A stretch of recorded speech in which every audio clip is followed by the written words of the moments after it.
मेरा नाम मोहम्मद अहमद कादरी है और मैं कारवान इस्लामी इंटरनेशनल के नाम से गुज़िश्ता 22 साल से काम कर रहा हूँ इसी नाम के साथ। सन 1998 से मैंने वैसे काम शुरू किया, ऑलमोस्ट 24 साल। और फिर ज़ाहिर बात ज़रूरत ही थी लाइसेंस वगैरह की ज़रूरत, तो फिर 22 साल जो है इस नाम के साथ अल्हम्दुलिल्लाह काम कर रहा हूँ। अल्हम्दुलिल्लाह ट्रेड बहुत बड़ी है, लेकिन मेरा जो एक्सपीरियंस है वो उम्रा और हज के हवाले से उसी नाम से जो है मारूफ है जा रहा। ये हज का सीज़न चल रहा है, तो हज का पैकेज आपका कितने का है, क्या किस हिसाब से देना है आप? देखिए, इस दफ़ा हज जो है वो 3 साल बाद हो रहा है, तो इस वक्त हज में प्रॉब्लम्स हैं और ख़ुद हुकूमतें जो है परेशानी का शिकार हैं। यानी कि गवर्नमेंट ऑफ पाकिस्तान के साथ भी मसाइल है, पॉलिसी लेट आई, खुद सऊदी गवर्नमेंट ने पॉलिसी जो है लेट अनाउंस की, उसकी वजह से जो है अब इंतज़ामात शायद थोड़े मुश्किल हों, लेकिन उम्मीद रखते हैं कि सऊदी गवर्नमेंट जो है कामयाब हो जाएगी इंतज़ामात करने में। अब ज़ाहिर बात है इतने कम पीरियड के अंदर लाखों लोगों को मैनेज करना हुकूमत पाकिस्तान के लिए भी और हुकूमत सऊदी अरब के लिए भी एक मसला ज़रूर है। जब ये गवर्नमेंट के सतह पर मसाइल है तो आप समझ लें टूर ऑपरेटर्स जो है इससे ज़्यादा परेशान हैं, क्योंकि बहुत सारी चीज़ें हैं, पैकेजेस इस दफ़ा बहुत हाई हैं, आवाम की यानी कि बिसात से ज़्यादा हैं, मुआशी आमदनी कम हो गई है लोगों की, हज पैकेज महंगे हो गए हैं। पहले गवर्नमेंट ने ऐलान किया कि 9.5 पौने 10 का एक आइडिया दिया, अब गवर्नमेंट 8 पे आ गई, इस पर भी सुनना है कि शायद सब्सिडी देगी। इसी तरह टूर ऑपरेटर्स भी पहले 15 लाख से शुरू हुए, फिर आहिस्ता आहिस्ता जो है वो नीचे आ गए। मार्केट में जो सबसे कम इस वक्त पैकेज है वो 8.5 लाख का है, लेकिन वो भी ज़ाहिर बात है कि वो पब्लिश नहीं कर सकते। वजह उसकी ये कि हमारा एक SPA होता है गवर्नमेंट के साथ, एक मुआहदा होता है, सर्विस प्रोवाइडर एग्रीमेंट, तो वो एक हमारा तय होता है कि इससे नीचे अनाउंस नहीं करेंगे। हज में जितना रश होता था, आप क्या समझते हैं इस मरतबा नहीं होगा? जी सीधी बात है, गवर्नमेंट ऑफ सऊदी अरबिया ने जो टोटल हज था वो 50% कोटा कर दिया है दुनिया भर का, तो आधे तो वैसे ही कम हो गए, लेकिन वो आधे भी जो है वो सही तरह से पूर्ण नहीं हो पाएंगे। पाकिस्तान में जो महंगाई है उस हिसाब से जी आप क्या देख रहे महंगाई दुनिया भर में है वैसे, ठीक है ना, लेकिन पाकिस्तान के हालात ज़ाहिर बात है कि हम ज़्यादा बेहतर जानते हैं। तो पाकिस्तान में महंगाई के हवाले से तो लोगों के अफोर्ड से बाहर है ये हज जो है इस दफ़ा का। हैं? 8.5 लाख भी जो है वो उनके हाँ, affordable 8.5 भी के नहीं है। पैकेज में भी लोग सोच रहे हैं। अच्छा, वहाँ आपने जैसे बताया कि अरेंजमेंट में थोड़ी मुश्किलात आ सकती हैं, तो जो हज पे जो हज ज़ायरीन हैं जो जा रहे हैं, उनके जहन में क्या होना चाहिए कि क्या मुश्किलात पेश आएंगी? देखिए, वैसे तो हदीस में भी हज के लिए ये है कि दुआ करें कि अल्लाह ताला उसमें आसानी पैदा फरमाए। उम्रे के लिए जब हम करते हैं तो यही दुआ करते हैं, तो जो हदीसों में हमें तालीम दी गई है कि आसानी की दुआ फरमाएं। तो ये बात तो सही है कि मतलब उसमें थोड़ी परेशानी होती है, मतलब दुआ इसीलिए की गई ना। अभी ज़ाहिर बात है कि इतने सारे मामलात यानी कि कोविड के बाद तो परेशानी तो होगी।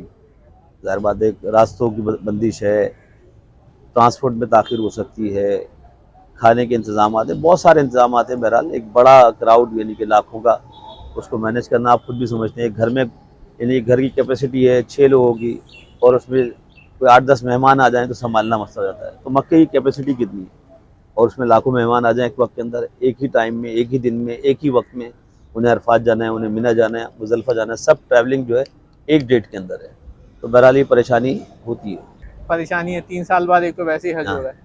आप लोग क्या सहूलतें दे रहे हैं अब जो एज अ प्राइवेट हज ऑपरेटर्स? प्राइवेट हज ऑपरेटर जितने भी हैं उन पे तो गवर्नमेंट की तरफ से तलवार लटकी हुई होती है, उन्होंने तो सर्विस देनी ही देनी होती है।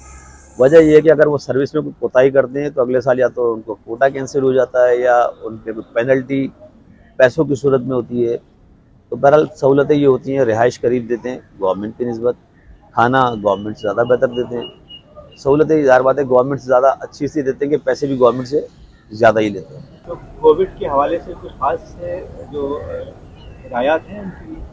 अभी पाबंदियाँ नरम हैं, दुनिया भर में नरम है तो इसलिए वहाँ भी नरम है, लेकिन मास्क की पाबंदी थी वो भी अभी नहीं है।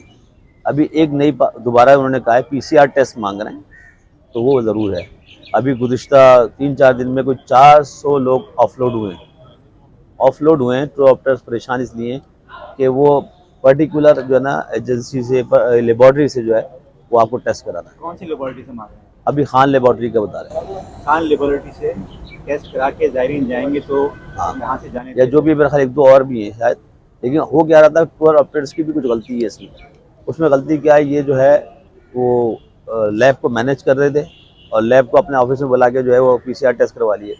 اب وہ یہ کہتے ہیں کہ ہمیں لیب کے اندر ہی PCR ٹیسٹ چاہیے, مطلب اچھا, ٹیسٹ کی سہولت. لوگ جائیں جا کے لیب ہاں, میں جا کے اپنا اپنے آفس میں آپ اس کو نہ بلائیں. پرائیویٹ ٹور آپریٹر ہیں, یہ ایک ہی پیکج ہوتا ہے یا الگ الگ پیکج ہوتے ہیں؟ میں نے عرض کیا نا کہ کراچی کے اندر اس وقت بھی جب ہم بات کر رہے ہیں 25 لاکھ کا پیکج بھی ہے اور 8.5 لاکھ کا پیکج بھی ہے. تو مطلب ایسے لوگ بھی ہیں جنہوں نے 25 لاکھ کا پیکج افورڈ کیا ہے, اللہ نے ان کو دیا ہے, لیکن ابھی تک جو زائرین گئے ہیں وہ گورنمنٹ کے زیادہ گئے ہیں. تو آپ کے ساتھ جو تعاون کے لیے بھی لوگ ہوتے ہیں ان کے ساتھ جی جی, ہر ٹور آپریٹر پہلے تو خود پابند ہوتا ہے, ڈائریکٹر یا CEO وہ جائے اور اپنے ساتھ عموماً ایک آدمی اور بھی رکھتے ہیں تاکہ سروسز دے سکے. 50 آدمیوں پہ تقریباً 2 آدمی جو ہے, کھانے پینے کا جو سلسلہ ہوتا ہے وہ آپ کو کیا سیٹ اپ ہوتا ہے وہاں پہ؟ اس میں جو ہے یعنی جو انہوں نے اپروو کیٹرنگ سروسز دی ہیں اس سے ہم کو لینا پڑتا ہے.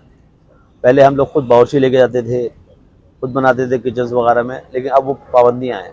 اب سعودی گورنمنٹ کے جو ان کے لائسنس یافتہ کیٹرز ہیں ان سے لینا پڑتا ہے. اچھا میں بتاؤں کہ الحمدللہ پاکستان میں سب سے اچھی سروسز جو ہے وہ کراچی کی, یعنی کہ ٹور آپریٹرز کے حساب سے سب سے اچھی سروسز وہ کراچی. ویسے الحمدللہ پورے پاکستان کے ٹور آپریٹر کوشش کرتے ہیں. کوئی پیغام ہو مطلب جہاں سے جو عازمین جا رہے ہیں ان کے لیے کیا پیغام ہے کہ پاکستان کے لیے بھی اور اپنے لیے بھی کیا وہ خاص چیز کو؟ دیکھیں سب سے پہلی بات تو یہ ہے صبر کا سفر نا, اس میں اس کو انجوائے کر سکتے ہیں آپ اس صورت میں جب آپ بالکل صبر کے ساتھ یعنی کہ اس سفر کو یعنی کہ گزاریں. اور بہت آرام دہ سفر, ایسا نہیں ہے ہر جگہ یعنی کہ اسٹے ہے, آرام ہے, قیام ہے. ایسا نہیں ہے کہ آپ ہر جگہ چل رہے ہیں, اور ایسا بھی نہیں ہے کہ مثال کے طور پہ کہ آپ یعنی کہ ایک طرف چل رہے ہیں اور پبلک دوسری طرف چل رہی ہے. بھئی آپ اگر طواف سب اینٹی کلاک وائز کر رہے ہیں, آپ بھی اینٹی کلاک وائز چل رہے ہیں. صفا مروہ ہو رہی ہے تو وہ بھی ایک ہی طرح ہو رہی ہے. آپ یعنی کہ اپنے آپ کو اس بہاؤ میں چھوڑ دیں بس, ٹھیک ہے. اور جو سب کے ساتھ ہو رہا ہے وہی آپ کے ساتھ ہوگا. کوئی بھی کسی کے ساتھ امتیاز نہیں برتتا, نہ گورنمنٹ آف پاکستان یہ چاہے گی کہ وہ بدنامی لے, ٹھیک ہے, نہ ٹور آپریٹر چاہے گا کہ اس کا کلائنٹ خراب ہو, نہ سعودی گورنمنٹ چاہے گی کہ وہ یہ باتیں سنیں. تو بہرحال یہ اگر صبر کریں گے بہت اچھا سفر ہے, مقدس سفر ہے, اللہ قبول فرمائے جو لوگ جا رہے ہیں. لیکن سب سے اہم پیغام یہ ہے کہ مطلب پاکستان کی جو شناخت ہے, پاکستان کا جو نام ہے, اس کو لڑ کر, گالیاں بک کر, اور کچھ ہمارے کچھ حاجی ہوتے ہیں پان وان یہ وہ پھینکنا, کچرا پھیلا دینا, ان چیزوں سے اجتناب کریں. مطلب لگے کہ ہم پاکستانی ہیں. اور الحمدللہ ایسی بات نہیں, اگر ہماری تربیتی نشستیں ہوتی ہیں اس میں ہم بتاتے بھی ہیں اور لوگ پابندی بھی کرتے ہیں, لیکن پھر بھی کچھ لوگ ہوتے ہیں جو خراب کر دیتے ہیں. اور ایک آخری جو ہے احتیاط کیا کریں جاتے ہوئے, جیسے آپ نے پان وان کا تذکرہ کیا؟ یہاں سے لے جاتے وقت سب سے پہلے تو اپنا سامان خود چیک کریں, کسی اور کا سامان کیری نہ کریں, ٹھیک ہے. جو اشیاء گورنمنٹ آف پاکستان نے اور سعودی گورنمنٹ نے منع کی ہے ان کو ممنوع رکھیں, ان کو لے جانے کی کوشش نہ کریں. جیسے کچھ دوست ہوتے ہیں کہ یار وہ سگریٹ لے آنا, تمباکو وہاں پر پابندی ہے, ٹھیک ہے. اس آڑ میں جو ہے نا کچھ لوگ بیچارے ہمارے یعنی کہ حجاج بھی پھنسے ہیں کئی دفعہ. آپ کو یاد ہوگا ایک دفعہ الہدا کے نام سے ایک لائسنس تھا, ان کو بیچاروں کو پریشانی اس لیے ہوئی کہ کسی اور نے ان کے ساتھ زیادتی کی تھی, وہ عمرے کا مسئلہ تھا. تو کسی کا سامان کوئی نہ لے. مطلب باقی یہ ہے کہ جس طرح ایئر لائن ہے اس کے ساتھ تعاون کریں. اب تو الحمدللہ ہمارے لیے خاص یعنی بڑے شہروں کے لیے پاکستان اور ملکوں میں شامل ہے کہ امیگریشن ہمارا یہیں سے ہو جاتا ہے, ہمیں وہاں وہ تکالیف نہیں ہوتی جو پہلے گھنٹوں انتظار کرنا پڑتا تھا. ایک پابندی ابھی حال ہی میں لگائی ہے انہوں نے کہ مدینہ منورہ میں جو ہے سیلفی وغیرہ, مدینہ منورہ نہیں بلکہ حجاز مقدس میں. دیکھیں ہم تو ہمارے علماء کرام تو یہ کہتے ہیں پاکستان میں نے مطلب بھلے وہ کسی بھی مکتبہ فکر کے ہوں, اس سے مطلب قطع نظر یہ بہرحال بیعت بھی ہے.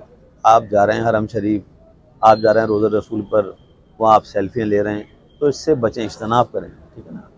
یہ مطلب کوئی شوشہ تو ہے نہیں, پارٹی تو ہے نہیں کہ یہ میں ہوں, یہ خانہ کعبہ ہے اور ہم معاذ اللہ پکنک تو نہیں بنا رہے ہیں. تو یہ چیزیں جو نا بچنا چاہیے, اور خاص طور پہ مدینہ شریف میں خاص طور پہ کہ ظاہر بات ہے حضور کی ذات کے حوالے سے جو ہے ہمارا سب کا ایمان کا حصہ ہے, حساس ہیں ہم لوگ ادب کے حوالے سے. تو وہاں اونچی آواز میں بات کرنا منع ہے, نہ کہ ہم جو ہے وہ پیٹ کر کے یا مطلب اونچی آواز میں بات کر کے, ہاں ویڈیو کالز کر رہے ہوتے ہیں, تو اس کو نہیں کرنا چاہیے ان خاص جگہوں کے اوپر.